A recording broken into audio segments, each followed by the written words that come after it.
Centroid, rule number 5 है centroid. Centroid क्या होता है? It is the intersection point of asymptotes on real axis. It may be और may not be a part of root locus.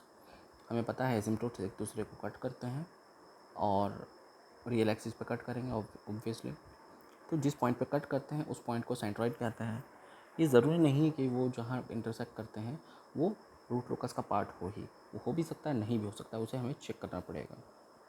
Centroid निकालने का तरीका ये होता है कि हमें real part of open loop poles का सम करना होगा minus real part of open loop zeros का सम करना होगा और उन वो जो वैल्यू आएगा उसको डिवाइड करना होगा p माइनस जेड से। यू कैन सी, आप स्क्रीन पे देख सकते हैं, ये होता है तरीका निकालने का, ठीक है, सेंट्रॉइड का।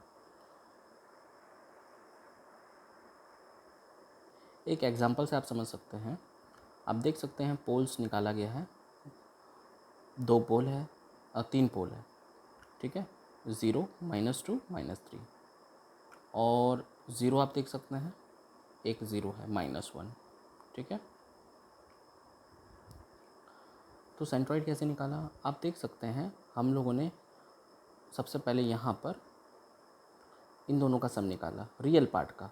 इमेजिनरी पार्ट यहाँ पे ऑटोमेटिकली 0 है, लेकिन अगर होता भी तो समेशन में उसको नहीं लेते, ठीक है। मैंने कहा था real part of open loop poles का सम लेना है, ठीक है। तो देख सकते हैं आप यहाँ पे 0 + -2 + -3 जो आएगा वो -5 आएगा, ठीक है। इसीलिए यहाँ -5 लिख दिया।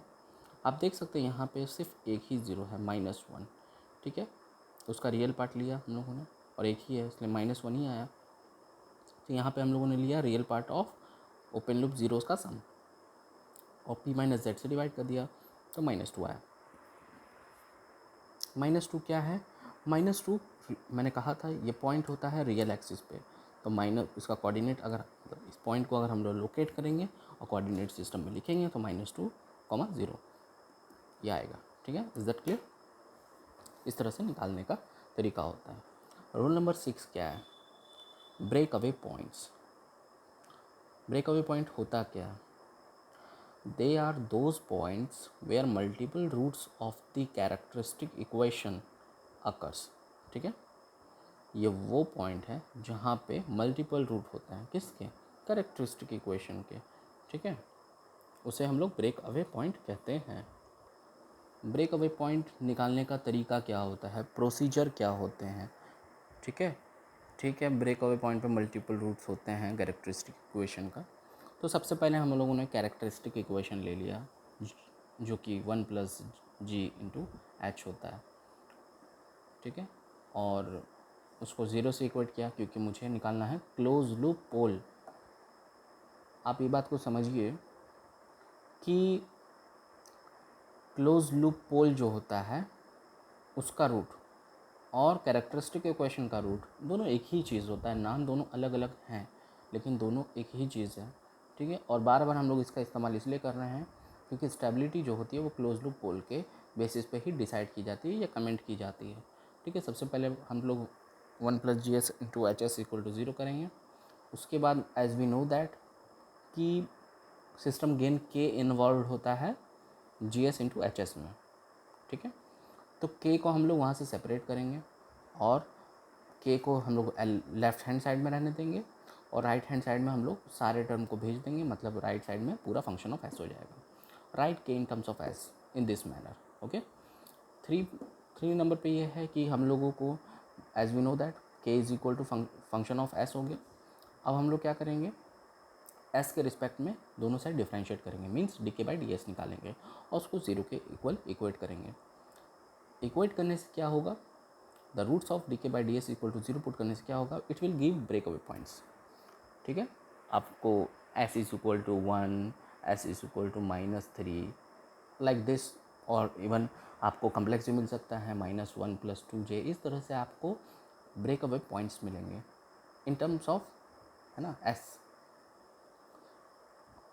ठीक है।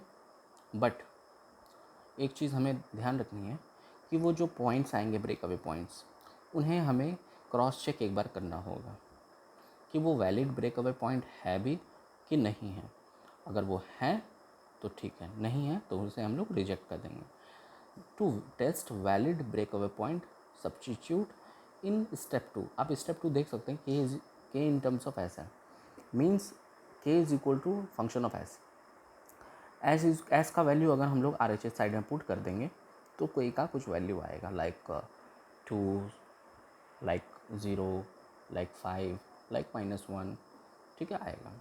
मैंने रूट लोकस के स्टार्ट में ही कहा था कि के का वैल्यू हम लोग 0 टू इन्फिनिटी वैरी करते हैं, नेगेटिव नहीं जाते हैं, मिनिमम 0 मैक्सिमम हम लोग इन्फाइनाइट तक जाते हैं। दैट मीन्स आप समझ सकते हैं अगर के का वैल्यू पॉजिटिव है तो वैलिड ब्रेकअवे पॉइंट होगा। और वो क्यों होगा? क्योंकि हमने शुरू ही किया था वहाँ से कि के का वैल्यू 0 से लेकर इन्फिनिटी तक हम लोग पुट, है ना, मतलब वेरी करते हैं। इफ़ के इज इक्वल पॉजिटिव आएगा के का वैल्यू तो वैलिड ब्रेकअवे पॉइंट आएगा। ठीक है, इज दैट क्लियर? एक एग्जांपल से आप समझ सकते हैं कि ब्रेक अवे पॉइंट कैसे निकालते हैं। मैंने डायरेक्टली यहाँ पे आपको 1 + GSHS इक्वल टू 0 दिया हुआ है, जो कि यहाँ पे लिखा हुआ है S² + 2S + K is equal to 0। वो जो है वो कैरेक्टरिस्टिक इक्वेशन है, या कह सकते हैं क्लोज लूप पोल है। 1 + GSHS इक्वल टू 0 है, ठीक है। सेकेंड स्टेप में आप देख सकते हैं कि A को सेपरेट कर दिया है LHS में और S टर्म को RHS में भेज दिया है, ठीक है। सेकेंड स्टेप में देख सकते हैं। थर्ड स्टेप में आप देखिए कि के दोनों साइड एस से रिस्पेक्ट में क्या किया है, डिफ्रेंशिएट कर दिया है, मीन्स dk/ds किया है। dk/ds इक्वल टू 0 इक्वेट किया गया है। आप देख सकते हैं यहाँ पे कि dk/ds इसको सॉल्व करेंगे तो क्या आएगा, इसका डिफ्रेंशिएशन करेंगे तो -2s और इसका -2, इसको 0 से इक्वेट किया है एज यहाँ पे दिया हुआ है जैसे कि, और इसको सॉल्व किया तो s इक्वल टू -1 आया। बट अभी रुकिए, अभी इसको चेक करना होगा, क्रॉस चेक करना होगा कि ये वैलिड ब्रेक अवे पॉइंट है भी कि नहीं है। तो इसको क्या करना होगा, इस वैल्यू को हमको यहाँ डालना होगा। सेकंड स्टेप में हम लोगों ने डाला तो कितना आया, -1 का स्क्वायर कितना होगा, 1, यानी माइनस के साथ यही कहा तो -1। यहाँ पे आप लोगों ने देखा कि -1 × 2 -2 हो गया, -2 कितना होगा, 2 हो जाएगा, और 2 - 1 1। दैट मीन्स के का वैल्यू 1 आया, ठीक है, यानी पॉजिटिव आया। मतलब ये वैलिड ब्रेक अवे पॉइंट होगा। ये एक एग्जाम्पल है, इसे आप समझ सकते हैं। आगे बढ़ते हुए रूल नंबर 7 पे हम लोग आ गए हैं। रूल नंबर 7 क्या कहता है? रूल नंबर 7 कहता है कि how to find out the intersection of root locus with imaginary axis. हम लोग जानते हैं कि रूट लोकस जो होता है वो इमेजिनरी एक्सिस को भी कट कर सकता है। अगर वो कट कर सकता है तो किस पॉइंट पे कट करता है, वो कैसे निकालेंगे, ठीक है, उसको निकालने का क्या तरीका रहेगा, ठीक है। Root locus of the auxiliary equation AS at k is equal to k marginal from Routh-Harry gives the intersection of root locus with the imaginary axis। कहने का मतलब ये है, जब हम लोग राउथ हर्विट्ज़ RH क्राइटेरियन जिसको कहते हैं हम लोग, उसमें हम लोग जब k का वैल्यू मार्जिनल लेते हैं तब ऑक्सिलरी इक्वेशन का फॉर्मेशन होता है।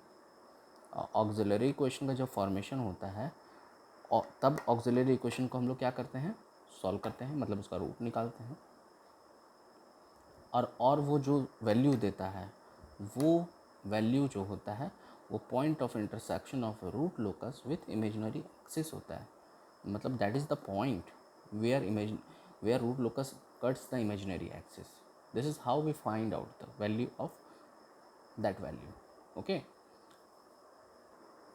इस चीज़ को और अच्छे से समझने के लिए एग्जाम्पल का हेल्प लेते हैं हम लोग, ठीक है। आपको दिया हुआ है, फंक्शन दिया हुआ है, ओपन लूप ट्रांसफर फंक्शन दिया हुआ है, ठीक है, GS दिया हुआ है, उसके हेल्प से हम लोग निकाल लेंगे क्या, 1 + GSHS equal to 0।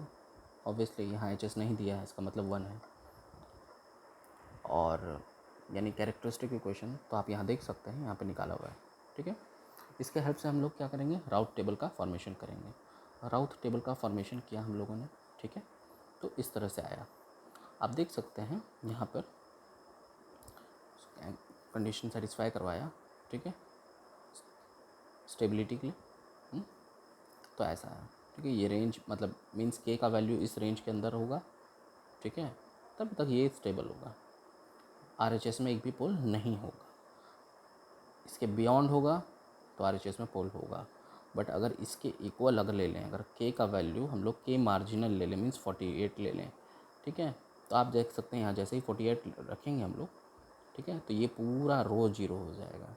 Row zero हो जाएगा तो क्या होगा, आप रो ये पूरा रो ज़ीरो हो जाता है तो उसके बाद होता है ऑक्सिलरी इक्वेशन का फॉर्मेशन होता है। ऑक्सिलरी इक्वेशन का फॉर्मेशन करते हैं हम लोग with the help of these elements that is 6s² plus k equal to 0। आप देख सकते हैं ये ऑक्सिलरी इक्वेशन का फॉर्मेशन हुआ।